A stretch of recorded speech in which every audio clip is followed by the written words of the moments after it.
23 Martti.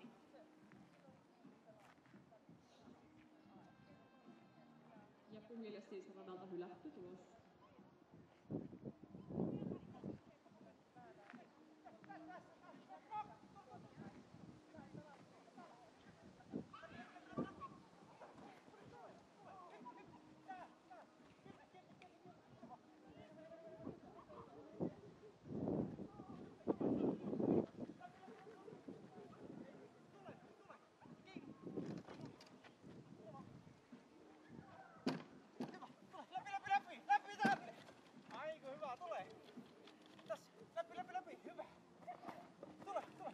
Ja sieltä Mokka sitten lipsattaa väärälle eteen ja tulokseksi tulee hylätty.